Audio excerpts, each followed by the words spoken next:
Hi and welcome back to Cheeky Crypto. My name is Nick and today guys we're jumping into the world of Ethereum, taking a look at the price action, what's been going on and what I would expect to happen next. As I get into this video, if you find it useful and informative, hit the like button. I really do appreciate that. If you happen to be new to the channel, then why not go ahead and subscribe, tap the bell, select all notifications, and in doing so you will be kept up to date with absolutely everything that we do here at Cheeky Crypto. Now if you have not yet joined us in Discord, link is in the description down below. It's a fantastic community talking crypto 24/7. It's completely free and I don't think you'll be disappointed by what you find down there, so why not go ahead and check that out today.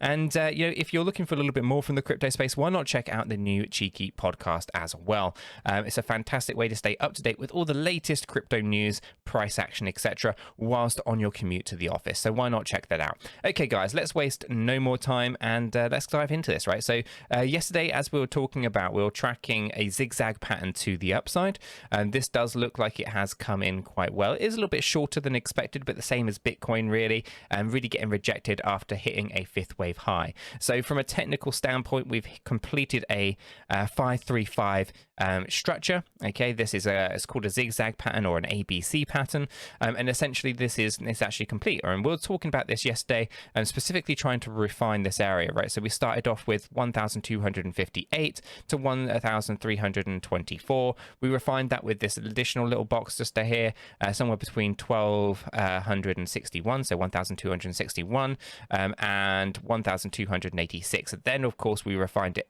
ever so slightly more, between 1,263 and 1,275, which is this little box right here. And as you can see, we closed inside it and then wicked just above it, so we got pretty close to just finding that reversal point there. Very, very close indeed, so that's pretty good. And then of course we're tracking down, right, and for the most part we've got a couple of options here. We could be looking to overextend our fifth wave. Okay, this is a possible scenario. You can find that we're finding support just down here as well at 1,194, bouncing from this low area. This is an area as well of consolidation previously, but also the top of our fifth wave over this side.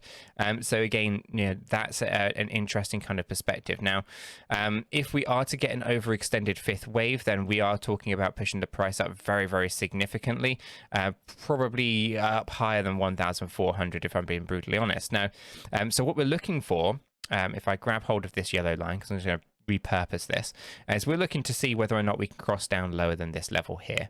Okay, because it would basically, coming down lower than our wave 4 low, this is $1,180, essentially would confirm that we are not in an overextended fifth wave. Okay, so this is kind of the area that we're waiting for confirmation of the move, basically telling us that we are likely to come on down to our lower ranges. Now we obviously hit this low range already, and we'll talk about that macro move in a moment.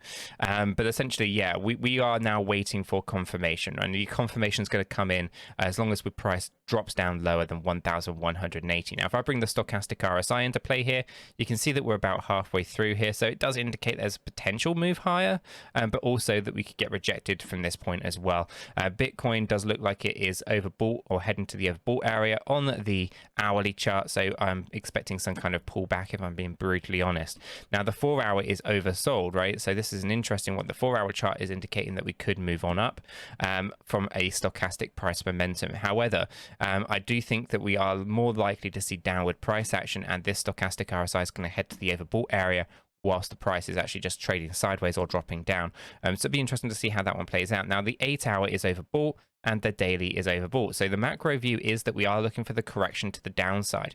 There's only really the hourly and the 4-hourly that could indicate a slight move higher. So for the most part, our fifth wave could be done here, but it could also continue a surge upwards higher. I wouldn't expect this to happen though, but it is a possible scenario, so I'm keeping an eye on that. But essentially, what I'm really looking for is to basically close the price action below 1,180, right? If we can confirm that, then we are done with our zigzag, and it was basically complete up here on this high, which if I grab hold of another line, just drop that on here, $1,280 to the penny. And what you'll notice is a lot of these are to the cent, right? Which basically is Binance doing its thing as it would usually. Let me just tidy some of this up. I don't need these areas anymore. Okay, so here we can see that we hit our fifth wave here. Now, the problem that we have with the fifth wave in this regard is that it actually doesn't really have a 5-wave structure. I mean, it kind of, you could, I guess, argue that it has a really small one here, here and here, and then completes. So then we look for this correction. So it'll be interesting. Personally, my expectations are that we're going to drop down, confirmation lower than 1,180. However, if we push up higher than 1,280 on this upper line, then it would indicate that actually we are not done with our fifth wave and we are going higher. And, you know, if that is the case, then my expectations would be that we'd be aiming for 1,300 and, yeah, let me just mark that, come here. We'll be aiming for this 1.618, basically $1,345 and 99. In fact, actually, I can just move that down to 99 right there. Okay, that would be the ability to kind of look at that, and this would be on our overextended wave. I mean, maybe we'll push up to there, but if we are to overextend, it would look something like this. We'd go wave 1, wave 2, wave 3, wave 4, wave 5, like that, right? And we'd have this overextension. Now, it's possible, but I wouldn't expect it necessarily, okay? And basically, you end up with just that fifth wave just continuing to rise up steadily. So one to kind of keep an eye on for Ethereum. I'm not expecting it, but it's a possible scenario, so I'm just going to leave that there. And yeah, so we'll just kind of see how that kind of tracks for now. I think that 1400 is a 1-to-1 ratio with our first 5 waves, which is the most common in a zigzag pattern or an ABC pattern. So keep an eye on that. But for now, you know, we are looking for confirmation of either directional move, and it's going to fall literally inside this area here, right? We're trading right in this little this parallel channel. Now, what we're really tracking is to either, I personally think we're going to drop down lower than 1,180, confirming that we're actually into our macro move to the downside. But do be aware that if we cross higher than 1,280, then I would target out 1,345 before we actually see the rejection. Okay, so I would expect rejection up here if we were to cross higher than 1,280. Okay, so all that being said, those are the micro movements that we're waiting to see how that kind of performs. And you can see that we are moving on up now, actually, on this hourly stochastic. The 4 hour is actually in an interesting spot and all that kind of stuff. So yeah, so for the most part, yeah, we're probably moving down. But let's actually jump this up into our 8-hour chart. Okay, and here you can kind of see what we've got going on. Actually, it might be not the 8 hour. Let me check the daily. Is that in there? No. Okay, let me do it on the 8 hour. It'll be easier on the 8-hour chart. Okay, so what we've got here is this kind of structural moves to the downside. Now, for the most part, we obviously have our little areas over here as well, kind of mapping out. So let me bring that up into our 8-hour chart, right? We had this. So I clearly have deleted off the structural moves here. And then this is an interesting move right in the middle, pulling back down. So it does look like a 3-wave structural move there.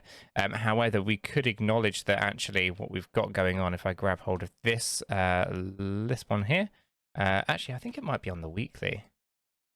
Yeah, it's here.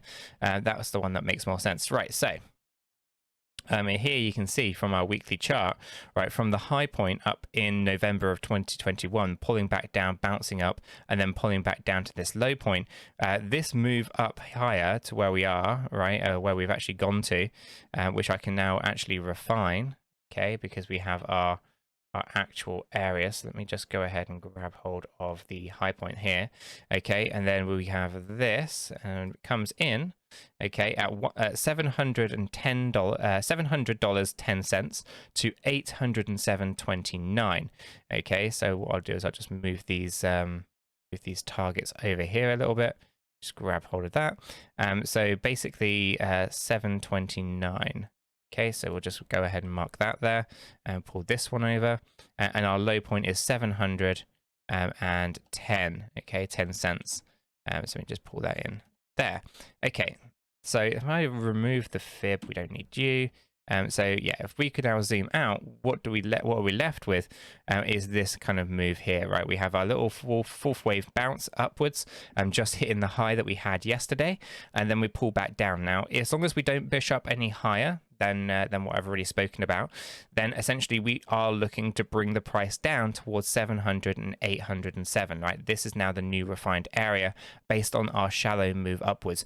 Initially, we were thinking about moving maybe up to that 1400 level. If we do hit the 1400 level, then actually our fifth wave drops down lower. So the higher the fourth wave goes, the lower the fifth wave goes. The fact that our fourth wave was shallow and didn't go as high means that our fifth wave is not going to drop down as much, unless of course it overextends and drops down significantly more. And again, we watch out for those kind of movements as well and wait for confirmation that it's not happening as an overextension. So for the most part, for now, as it looks like at this point of recording this video, it looks like our lows are now targeting out at $700 to $800. It's going to be that little range there for Ethereum, okay? And this will happen as Bitcoin pulls down into its low ranges, and many of those other altcoins, including Ethereum, are going to drop down into their low ranges as well. This is where I would mark the end of the bear market structure overall, with all of the micro movements that have been going on ever since November of 2021. This is the logical area for completion. Once we have completed the five-wave structure upwards, we look for reversal in the same way that we had a five-wave structure move upwards here from March 2020 through to November 2021. So for example, 1, 2, 3, 4, 5, reverse down, okay? Normally, you would actually expect it to be a three-wave move, but here we are in the weekly with five-wave structures up and five-wave structures down. But that being said, you know, it is what it is, and we are where we are. So ultimately, we are checking this out at $700 to $800. Guys, I'm going to leave the video there. If you have found this useful and informative, hit the like button. I really do appreciate that. If you happen to be new to the channel, then why not go ahead and subscribe? Tap the bell, select all notifications, and in doing so, you will be kept up to date with absolutely everything that we do here at Cheeky Crypto. With all that said, done, and out of the way, I hope everyone has a fantastic day, and I'll catch you all in the next one.